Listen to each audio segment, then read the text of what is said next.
Hello everyone, welcome to the SMU academy. तो यहाँ पे हमने जो अभी करंट अफेयर्स के टॉपिक आज के सॉल्व किए हैं, जिन टॉपिक्स पे हमने डिस्कस किया है उन्हीं के ऊपर हमने ये MCQs बनाए हैं। तो ये सॉल्व करते हैं ताकि आपके जो टॉपिक्स हैं वो क्लियर हो सके एंड आपका एक रिवीजन भी हो सके।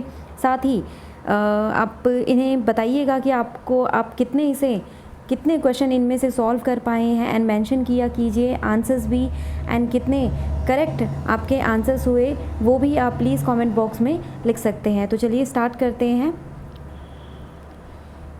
किसान Sarathi platform is related to providing which service to farmers. हमने अभी टॉपिक कवर किया है किसान सारथी का, तो ये किससे रिलेटेड है ये आपको बताना है। Subsidised fertilisers, solar pump, information and advisory, online marketing of products. तो आपका जो आंसर है वो करेक्ट है, information and advisory. Okay, next question, which statement are correct regarding Umang app. Umang app के बारे में हम पढ़ चुके हैं। क्या ये मल्टी सर्विस मोबाइल ऐप है जो कि प्रोवाइड करती है access to high impact service of central and state government.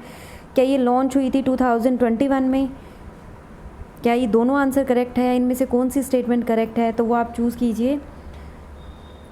तो यहाँ पे फर्स्ट तो आपका बिल्कुल करेक्ट है। क्या सेकंड करेक्ट है? नहीं, क्योंकि 2017 में लॉन्च हुई थी एंड एक और इंटरनेशनल इसका वर्जन जो था 2020 में हुआ था। अब जो 2021 में क्या न्यूज़ में है कि मैप जो सर्विस है वो अनेबल की गई है। तो आपका जो आंसर है वो होगा A. School innovation ambassador training programme is for providing training to. किन्हें ट्रेनिंग प्रोवाइड करने के लिए इनोवेशन एम्बेसडर ट्रेनिंग प्रोग्राम चलाया गया है। तो यहाँ पे अंडर ग्रेजुएट स्टूडेंट के लिए, स्कूल टीचर्स के लिए, एम्बेसी स्टाफ के लिए, ट्राइबल स्कूल स्टूडेंट्स के लिए। तो चूज़ कीजिए आंसर इनमें से। तो यहाँ पे जो आपका आंसर है स्कूल टीचर्स। अगर आपने कंटेंट को पढ़ा है तो आप आसानी से विद इन 1 और 2 सेकेंड आप आंसर दे सकते हैं। Which statement is correct regarding school innovation ambassador training programme.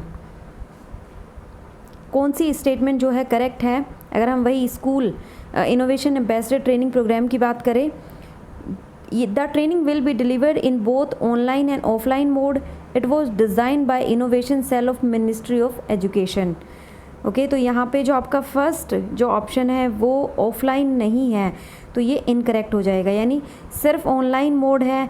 साथ ही इसकी जो ये डिज़ाइन किया गया है ये वाला आंसर आपका ठीक है, यानी cell of ministry of education के ज़रिए डिज़ाइन किया गया है। तो आप सोल्व कीजिए, साथ साथ बताइएगा कितने क्वेश्चन आपके करेक्ट हुए एंड इन्हें रिवाइज ज़रूर करना। Which statement are correct regarding adjournment motion. कौन सी स्टेटमेंट करेक्ट है। It required the support of 100 MPs। क्या 100 MPs के साइन की ज़रूरत होती है। It can be introduced in both Lok Sabha and Rajya Sabha. क्या दोनों में हम इसे इंट्रोड्यूस कर सकते हैं। And discussion on this motion should last for not less than 2 hours and 30 minutes, यानी कि 2.5 घंटे से कम का ये नहीं होना चाहिए। सी, अगर आप एलिमिनेट कर सकते हैं तो फर्स्ट आपका यहीं पे कट हो गया, क्योंकि आप 50 MPs के साइन की ज़रूरत होती है, सपोर्ट की ज़रूरत होती है। तो डी ऑप्शन भी यहाँ पे कट गया फर्स्ट की वजह से।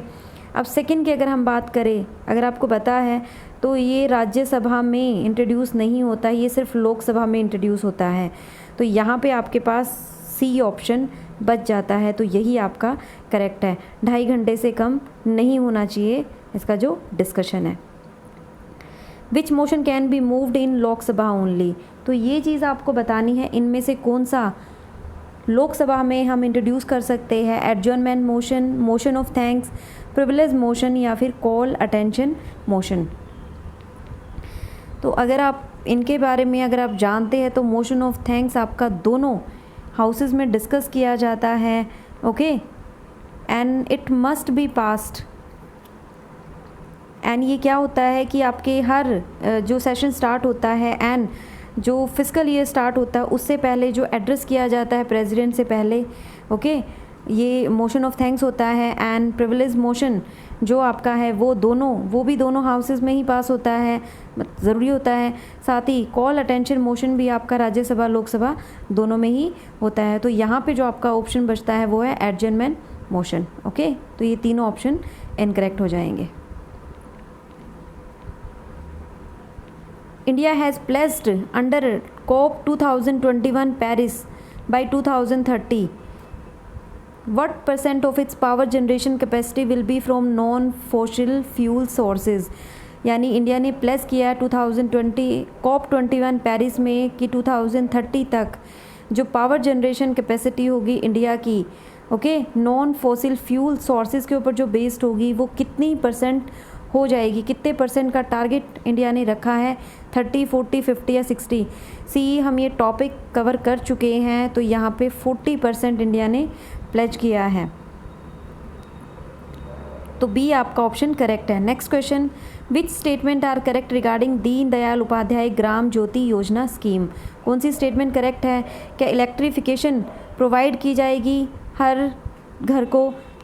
ओके, जो रूरल हाउस होल्ड या कहे कि हम ऑल हाउस होल्ड को, and it provide for feeder separation to ensure sufficient power to farmer, regular supply to other consumer. तो इसमें आपका जो ऑप्शन है क्या वो सी है या फिर डी है? तो यहाँ पे आपके दोनों ही ऑप्शन करेक्ट है, तो यानी कि सी आपका ऑप्शन सही होगा। क्लियर?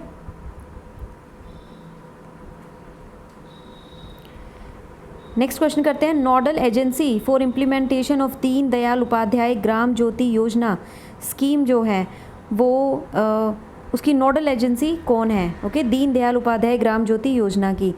तो यहाँ पे ऑप्शन है power grid corporation limited, ministry of rural development, rural electrification corporation limited या फिर power system operation corporation limited. तो ये भी हम पढ़ चुके हैं, नोडल एजेंसी जो दीन दयाल उपाध्याय ग्राम ज्योति योजना की होगी वो है सी, रूरल इलेक्ट्रिफिकेशन कॉरपोरेशन लिमिटेड है। तो ये क्वेश्चन मैं आपके लिए दे रही हूँ, ये हम पढ़ चुके हैं, ये आप सॉल्व करना और इसका आंसर आप मुझे कमेंट बॉक्स में देना। तो पीएम सहज बिजली हर घर योजना इज़ ऑल्सो नॉन एज उड़ान स्कीम, पहल योजना, उज्ज्वल मिशन, सौभाग्य स्कीम।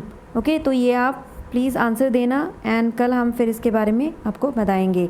तो आप ये भी बताना कि आपने कितने क्वेश्चन सॉल्व किए हैं। Okay, so thank you so much. Please like, subscribe and share it.